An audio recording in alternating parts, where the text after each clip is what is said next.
Love is in the air as we push into Valentine's Day weekend. Of course, Valentine's Day officially starting up on Monday. This is a live look at what many consider the most romantic city in the world, the iconic Eiffel Tower in Paris, France.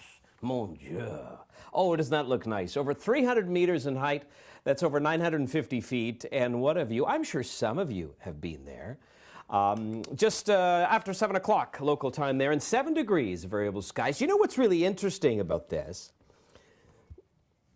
That technically it is illegal to take pictures of the Eiffel Tower at night. And I'm talking specifically about that little lighting display that they have on. And I suspect that's going to happen probably another hour or so. Maybe it's at 9 o'clock.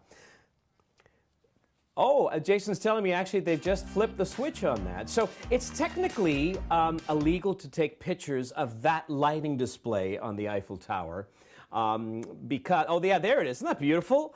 Because it's, you know, an artistic display. So it is considered, you know, protected under copyright law. Now, the reality is nobody is going after you unless, of course, you were filming it and making money off it. We're not making money yet, so this is okay.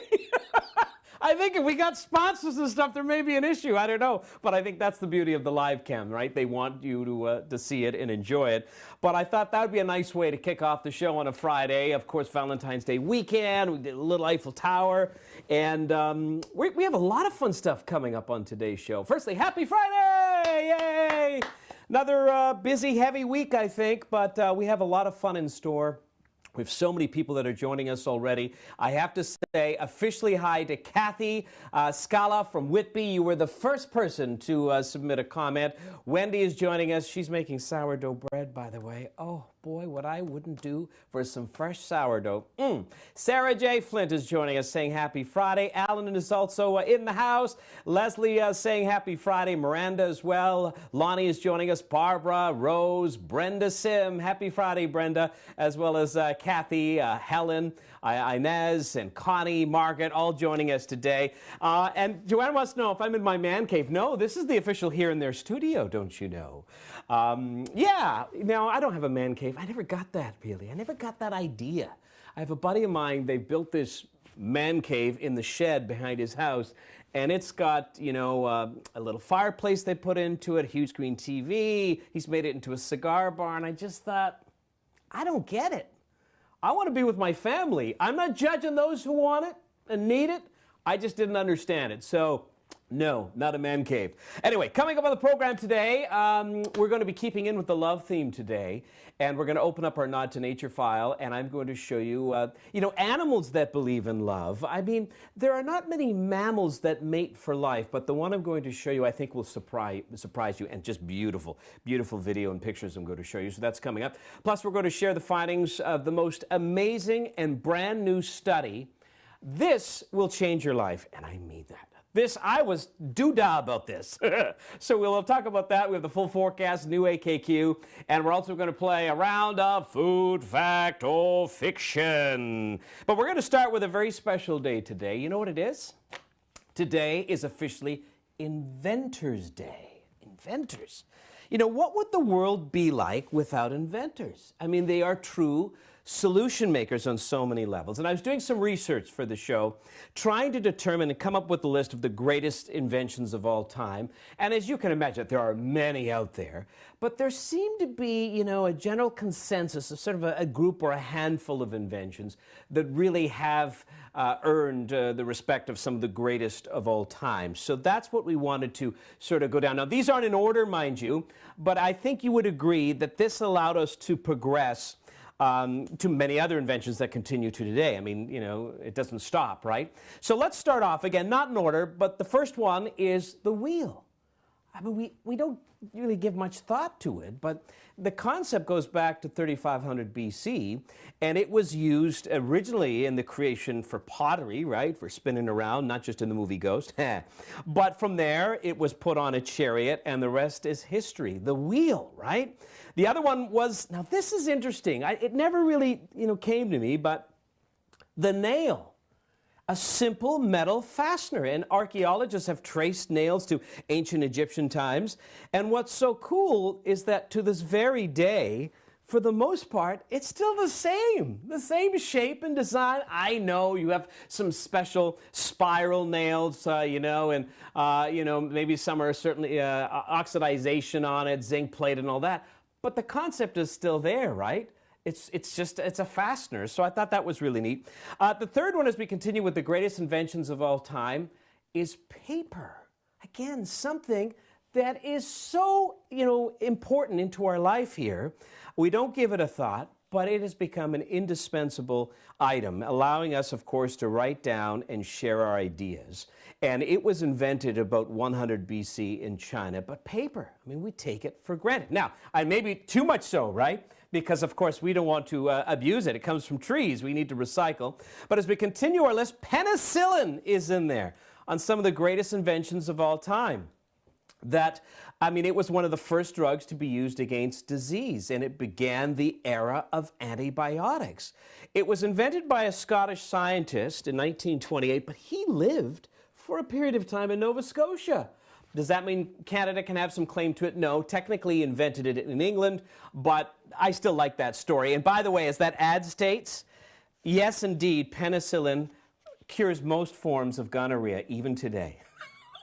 Okay? Just in case you're wondering, yes, it is true. So see your doctor today. And finally, in the 5 greatest inventions of all time, electricity. Many scientists agree that this was, in fact, a collaborative accomplishment, right? It was an evolution of ideas dating back thousands of years that eventually led us to utilizing electricity. And, I think it's hard not to overestimate the importance of electricity and how it's become to humanity. There's just so many things, that electricity allows us to do. Case in point, this, right? Without electricity. It really, really is something. So those were just some of them, and I was going through, honestly, oh my goodness, I must have gone through a dozen different sites, started making some lists, and then I started connecting. So I know there are many, many others, but I thought they were very appropriate as we salute inventors. And it draws me into the AKQ for today. This is going to be a little different, though, because on the AKQ, I want to ask you, name the one common invention, the one common everyday invention that you think the world could do without. Ooh, now we're thinking here. Email for me, right off the bat. Email, cigarettes. I never understood smoking, never did it. Those who do it, I hope you can quit. I'm not going to nag you. But those are just 2 things off the top of my head. Email for me is, my goodness, we don't need that. What the heck? So that's the question I'm asking you. Name the one common invention you think the world could do without. That's the AKQ. And that's the question we're asking you for today as we continue to connect with you. Rico calls this the family cave. And yeah, maybe that's more appropriate, Rico, because this is really the kids' play area. Jackie's saying hello. Jack is saying hello from Caledon. Nice to have you along, Jack. We appreciate your time. And Kathy says, our anniversary Valentines. How many years, Kathy? That's pretty cool. And Cindy says, thanks for the weather updates and posts all week. I really look forward to them now. And of course, I share. Appreciate that, Cindy. Thank you very much. We're going to get into the full forecast. Hey, look who's back. Sharon is joining us back from Jamaica. I'm glad you're feeling better and you are joining us live from the Caribbean. It's good to have your company. Giselle is here from Burlington. Hello. And Narita says, glad it's Friday and like to hear about the other good topics. So it's good to have you. Mine is joining us from Cookstown. Shauna is saying good afternoon. Sarah J wanted to let us know that I dance a little bit in my chair when your beginning music comes on. I like the music too. It took me a while to select it, but I'm glad you're enjoying it. Emily is saying good afternoon. And Hazel's joining us from Fenland Falls. Good to have you from Fenland Falls. Man, I remember, I want to say probably 8 years ago, I was the parade marshal for the Santa Claus parade there. Fenland Falls, a little tiny piece of my heart there. Love that place. Maraga's saying hello from Halton Hills. Ron Carter says the greatest invention of all time is the internet. Okay, but that's not the question. But I may agree with you there. Emily's watching us from Newmarket. Shauna says glass is an important invention. Yes, but the one that we don't want is the question. And Kathy is saying, I consider the most irritating, noisy invention is the leaf blower. Yes, absolutely. I just don't understand it. We have people living in space for sometimes years at a time, but that is the best thing we can do to blow leaves. I don't get it. It should be illegal. Good on you, though. Connie's enjoying the show. Thanks, Connie. And Barbara says, yes, so many incredible inventions. That's very true, I should say. Kathy says, my dad invented and designed the patent for the Jiffy Ready rink. Are you serious? I have one in my cupboard. In fact, I bought it last year at the end of the season. It was half price. I regret actually not doing it this year. Because, you know, to have a really good rink, you need a good base of snow. I know some will do the plywood and all that sort of thing. And I think I missed the boat. Instead, of course, as you know, we made the igloo. But I think we kind of missed the boat. We should have leveled it out and put out that bag. For those who don't know, the Jiffy Rink is basically just like a huge, big bag. You fill it up with water, you let it freeze, and you cut the top off. But isn't that something? Well, Kathy, good for you. And Cheryl is saying hello from Haley in Brampton. Emily is saying the iPhone as the one the world could do without. John Miller says social media. You know, I have to agree with you. Although right now, this is how we're allowing ourselves to connect. But I think it is causing a lot of problems in the world, you know, in the last 3 to 5 years. So I would agree to some extent. Catherine says, yeah, single-use plastic bags. I think you could extend that maybe even to plastic, but I hear you with that. In fact, if I recall correctly, the average plastic bag, it was something like between 7 and maybe like 17 minutes. You know, the average lifespan. You use it and then you forget about it, right? Which is just incredible. Lee does say, indeed, plastic. Tammy says cell phones. Kathy says, definitely, we do not need cigarettes. This is interesting. Lori says, shoulder pads, terrible look. You know, I'm not a fashionista, as I'm first to admit, but I think they're almost coming back to some extent.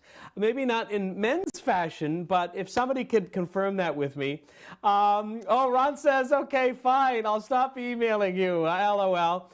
Oh, Shauna says alcohol. That's something we could do without. Many would argue that, but good for you.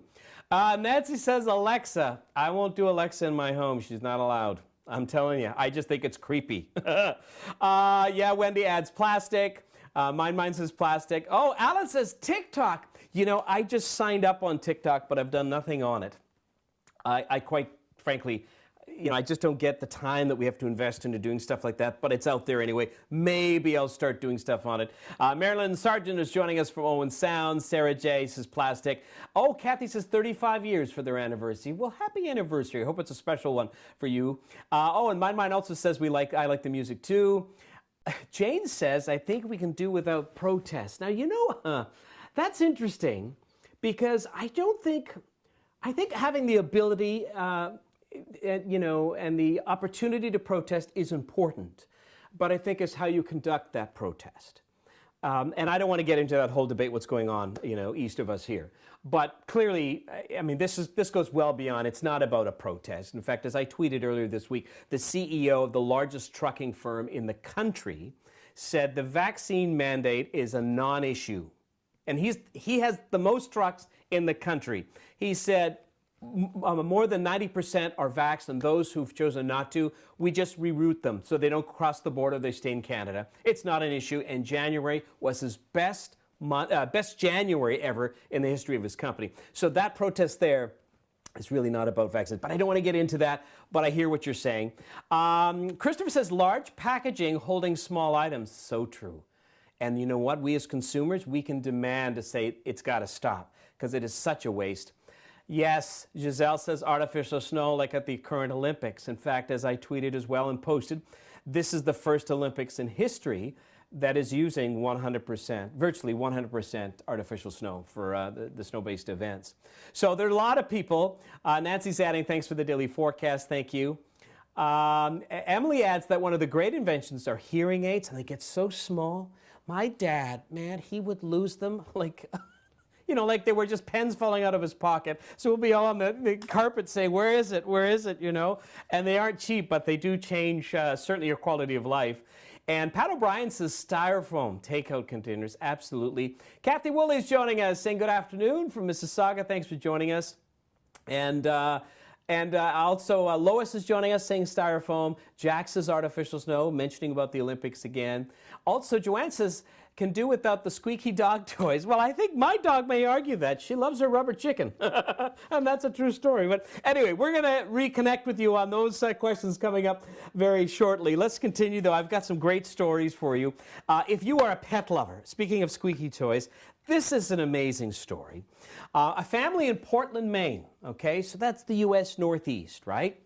6 years ago, they lost their cat. The cat's name was Ashes, and they looked and looked for her. Apparently, it happened actually on their daughter's 10th birthday party. The cat disappeared. They came to accept that the cat is gone.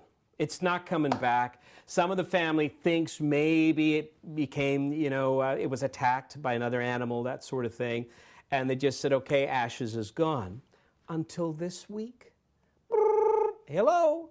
Yes, this is a vet clinic in Florida. We found your cat. What? They found the cat 6 years later. Let me show you a picture of Ashes here. And, I mean, this is just crazy. So the cat disappeared in 2015, and the takeaway is that it had a microchip, at the top. And you can see that's when they first got it on the left. And on the right, clearly, Ashes is doing okay because Ashes put on quite a bit of weight in 6 years. And that's a picture at the airport before she gets boarded up and flown back to her family. But we're talking, a 2,300 kilometer distance. It's about a 22-hour drive. And they had no idea, how this happened. I mean, clearly somebody must have taken her, inadvertently, maybe thought it was a stray and it became their pet. I can't see how it walked that far. But is that not amazing? 6 years later, and this cat is found, and because it was that little microchip, it's about the size of a grain of rice, that they just sort of squished in that fleshy part on top of the cat's head, and beep, yeah, look, here's the address. They gave a call. So isn't that amazing stuff? So they found the cat. I thought that was a cool story. And again, the takeaway, if you have a pet, invest in the microchip because you never know what's going to happen. All right, my next story for you here. This is life-changing, guys. And don't forget, we're also going to be playing later on food, fact, or fiction. But this is amazing. I don't know about you, but the COVID weight is starting to add up, right? We try to do some exercise, but especially, my wife is now reporting back to the office, so it's just me here with the kids. They're doing the online learning. And it's just so easy to get a snack, so you start eating. So I'm trying to suck on my gut when I say that. But this is amazing. It's a new study that says significant improvement in muscle strength can be achieved, get this, in 3 seconds. What? 3 seconds. Let me show you a picture here. What they did, this was a study, it was a joint venture between Japanese and Australian scientists, and they used 39, they say, quote unquote, healthy university students over a 4-week period. And they did a number of types of curls, but the secret one was the eccentric bicep curl. They said the overall muscle strength improved by over 11% by just doing it in 3 seconds. So I've got my weight here, and if you have something, maybe a can of soup or a heavy book, pick it up, and all you have to do here, 1, 2, stay with me, 3, 4, 5, yes, it could be a little heavier, 6, 7, stay with me here, there's a payoff, 8, 9, 10, 11, should go really all the way down, 12, 13, 14, 15. I just did a week's worth of exercise. Isn't that something? You see that? 3 seconds a day.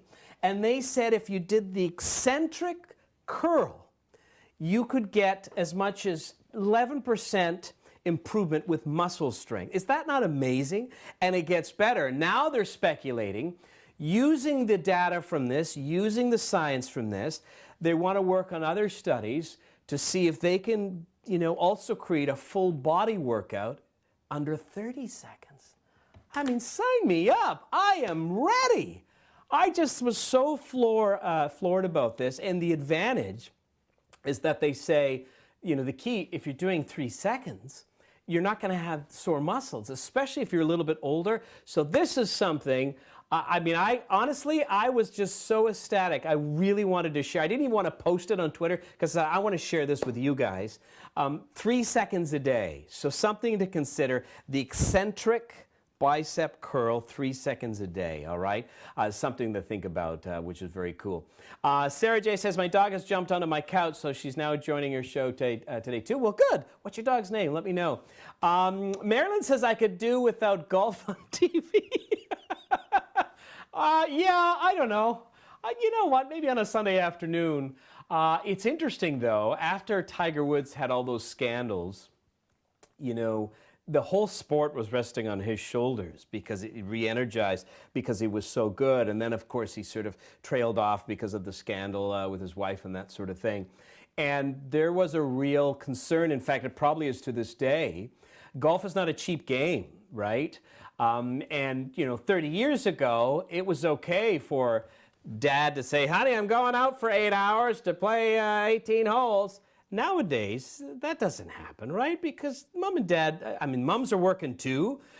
So you just you can't carve out that time. There are a few exceptions. But what they've started to do now, because the memberships have dropped, they start doing things like the soccer golf. And now they're saying, you know, in off times, we can allow families to come in and literally play a round of golf, but with a soccer ball and large holes. So they're trying to revitalize it. But I thought it was very interesting. Oh, Shirley said, in terms of our AKQ telemarketers, yes, ding, ding, ding, you're absolutely right.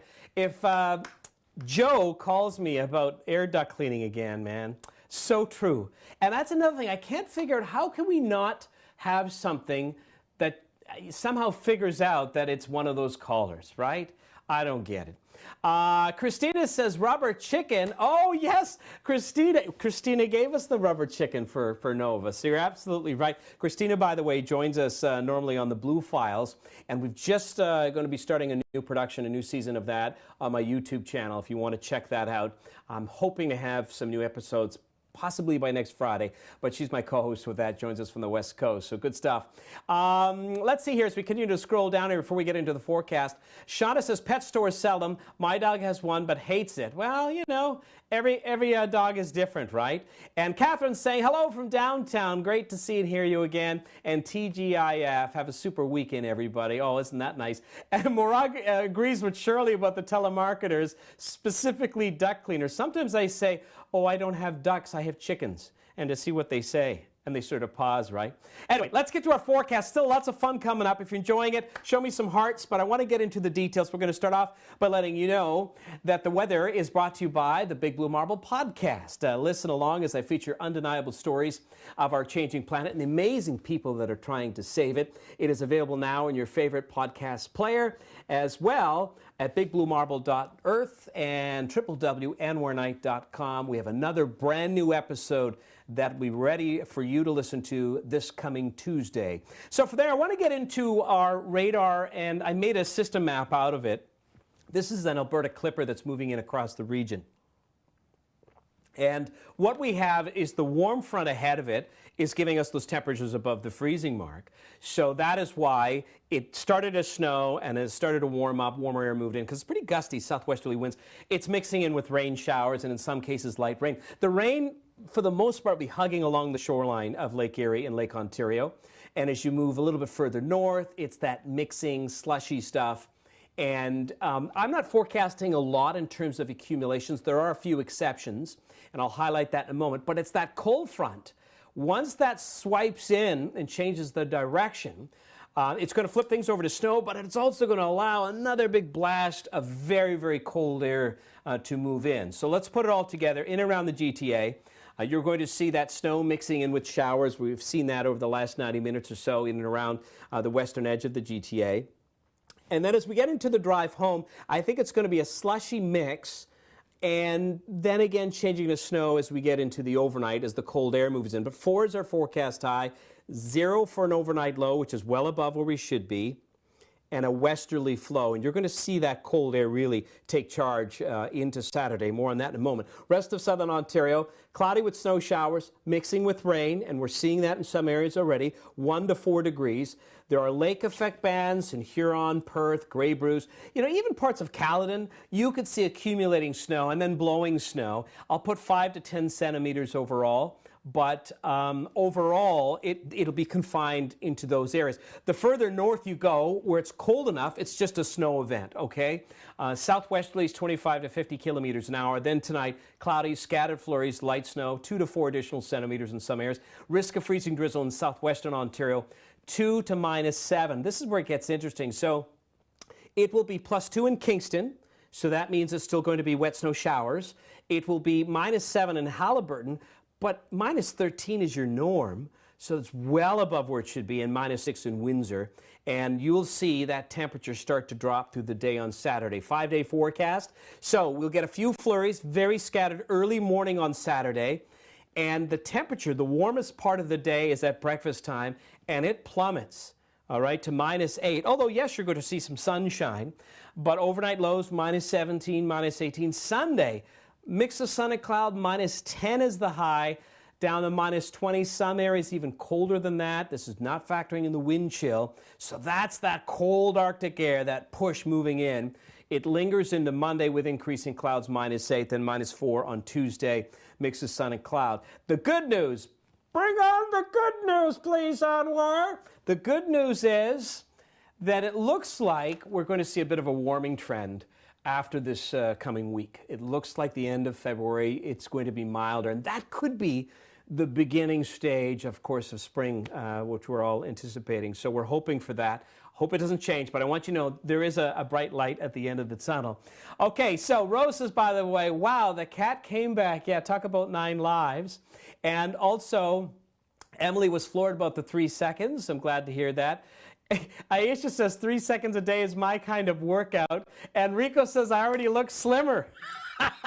That's because I did the whole week's worth during the show. Oh, David says, I have some land for you near where we live. Don't you believe it? Oh, okay. Now, David, I know. What's the martial arts that you do again? You do the little shooting star thing. Tell me about that in the comments. You're much more fit than I know that. Linda's saying, looking for my weights right now. Well, good, but don't leave the show quite yet. We're going to play Food, Fact, or Fiction. Oh, the dog's name is Sir George.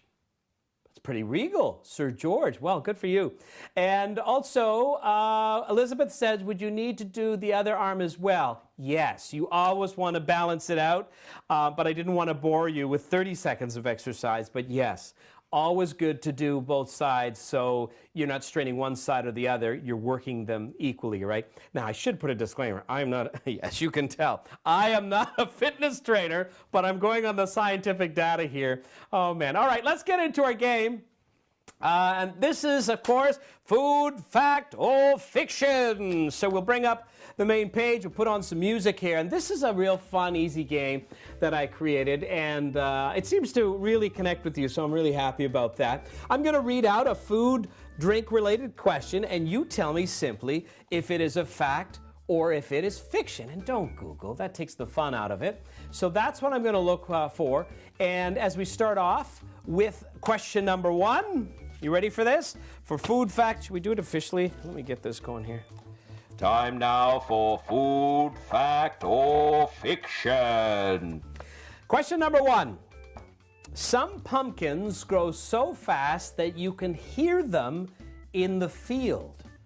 Fact or fiction? Please put number 1, 2, 3, or 4 when you're answering so I know which one you're responding to. Some pumpkins grow so fast you can actually hear them in the field. Food fact or fiction? Sandy says fiction, so does Joanne. Shauna says that, as well as Lori. Christopher says fact. Cindy says fact. Jerry says fact. Ron says fact. Giselle says fact / true. And we have some fictions. Boy, it's going so quick. Miranda. Helen says fact. Connie says fiction.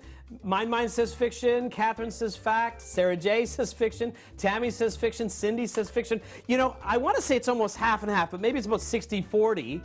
So, the answer to some pumpkins grow so fast you actually can hear them in the field is fiction. But you can hear rhubarb. Did you guys know that? Apparently, it's an old method of growing rhubarb. It's called rhubarb forcing, where you place it into a dark shed. You trick it into thinking that it's springtime, and it prompts rhubarb to grow so quickly you can actually hear it popping as it's stretching. And I was almost going to supply a little clip that you could hear it, but I was just totally floored with that. So it is fiction. But you would almost think, when you see how big some of these pumpkins get, that you would be able to hear it. And you know, maybe technically if you waited, did a time lapse and you put little microphones, I don't know. But generally speaking, it's accepted as fiction. So that's number one. Number two, as we play food facts or fact or fiction, we're still going to get into the nod to nature. This is interesting here. Number two, astronauts once dined on a $30 million corned beef sandwich. Food, fact, or fiction? Astronauts in space once dined on a $30 million corned beef sandwich. Fact or fiction? Put number two on your answer here, and we'll see who gets this. So again, food, fact, or fiction? Astronauts in space once dined on a $30 million corned beef sandwich. Lori says fiction. Susan Betty says fact. Joanne says fiction. Penny Lynn says fiction. Mine says fact. Cheryl says, I hope fiction. Livia Pravada, you said two, but I need the answer. So fact or fiction? Cindy says fiction. Connie says fiction. Ermina says fiction. Ron Cutter says, please be fiction. Jerry says ridiculous if fact. That money could have been better spent. Barbara says fiction. Tammy says fiction. And also Linda says fact. So crazy. Rose says fact. Very quickly here, number two, Sarah J says, unless it was free-dried, fiction, I'd say. Marina says fiction. Diane says fiction. And Wendy Taylor says fiction. Better be, or a waste in dollars. Well, the actual answer is fact. Aha. Now, there is a slight qualifier, but this is an amazing story. So astronaut John Young, he was famous not only for his Apollo 16 moonwalks and also being the commander of the first space shuttle, but also for a scandal. This happened many years ago, and this was aboard the Gemini flight in 1965. He smuggled a corned beef sandwich in his suit, in his pocket. Went in, they went up, and it became a joke between him and another astronaut. They said, hey, what do you think of this? And he's like, what? You brought a sandwich? So they said, let's try it. So they took a bite. They weren't pleased with it because there's no gravity. Everything started flaking and separating, and not to mention it had no mustard or pickle, but that's another story.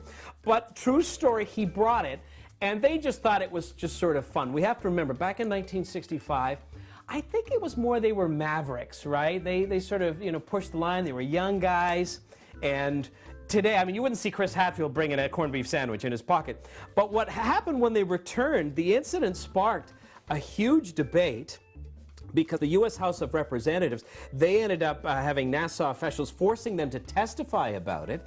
And one congressman called it the $30 million sandwich because they said those little crumbs as it's breaking up in space, it could have affected the electronics on the spacecraft, the $30 million spacecraft. So they called it the $30 million sandwich. Is that not something? Boy, these cool stories in history, and thankfully nothing did happen, but you can imagine how that would be. My goodness. So Christopher says, I think I'll have my $2.50 bowl of chili and 50-cent bagel. Connie says, you learn something every day. And Sarah says, doesn't seem very safe. Yeah, maybe not. Let's go to number three, food, fact, or fiction. Question number three, Sweden is the coffee drinking capital of the world. Average 18 pounds of coffee per person per year. Again, this is number three. Put number three next to your answer. Sweden is the coffee drinking capital of the world. 18 pounds of coffee per person per year. Fact or fiction? Penny Lynn says I've been wrong twice. All right, so number three, Laurie says fact. Emily did not include the answer. Helen says fiction. And as we continue, Miranda says fiction. And Laura says fiction. Barbara says fiction. As we continue, Bacani says also fiction. The question is, Sweden is the coffee drinking capital of the world. On average, 18 pounds of coffee per person per year. Cheryl says fiction. Margaret says fiction, I think. Giselle says fiction. Linda says fiction. And Sarah J says sorry. Number 3 is a fact. Sandy says it's a fact. Gilles. Hey, Gilles, how are you, my friend? It's good to have your company today. Gilles says number 3 is true. It is a fact. Marina says fiction. Livia says fiction. Laura says now that everyone says fiction, it must be a fact, okay? Wendy says fact. And Kathy says fact. The actual answer, I'll take one more quick answer. One more quick answer. Nancy says fact. The actual answer is fiction.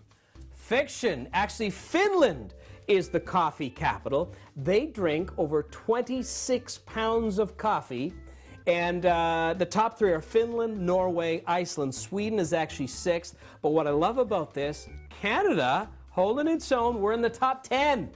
Now, we're at number 10, but we are the only non-European nation to be in the top 10 spot for those who drink the most coffee. We average about 14 pounds. And I would think that's about right in my household. So again, the answer is fiction. It is actually Finland. Let's do one more here. Last question. Judy says, fidgety fins. Aisha says, yes, 3 for free. 3, well, good for you. I'm glad to hear that. 4th question. The most popular flavor in Fruit Loops cereal is lemon. All right, this is our final question on food fact or fiction. The most popular flavor in Fruit Loops cereal is lemon. Again, put number 4 next to your answer. And Gilles says, when my mother grew up in Finland, she would share coffee with a friend because it was so expensive for them. Well, that's interesting. Also, Penny Lynn says, I want to be right just once. Lori says, number 4, fiction. Christopher says fact. Emily says fiction. Nancy says 3 for 3 wrong. Sorry about that. My mind says fiction. Joanne says number 4 is a fact. And Penny Lynn says fiction. Barbara says fiction. Miranda says fiction. Again, the question, the most popular flavor in Fruit Loops cereal is lemon. Wendy says fiction. Margaret says fiction. It's got to be cherry. That's interesting. Jack says fiction. Leslie, fiction. Rico says fiction. Shirley says fiction. And Sandy says fiction. Can't see kids liking lemon. And Ron Carter says, I have no idea. I've never had it. Yeah, I think I've had it a couple of times as a kid.